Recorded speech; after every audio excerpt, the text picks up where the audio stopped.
Sobra-sobra na ang kasakiman. Yan nga ang patutsyada ni Baguio City Mayor Benjamin Magalong sa mga sangkot sa korupsyon sa flood control project sa bansa.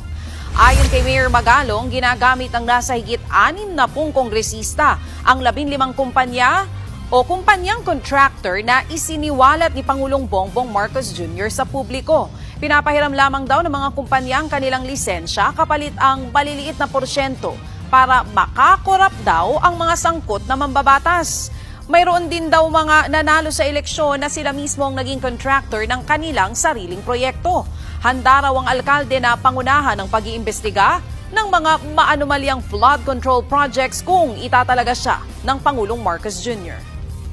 Pag-install, isipin mo pati yung materyales sa kanila pa kami bibili. Oo. So, ganun katindi yung kasakiman ba?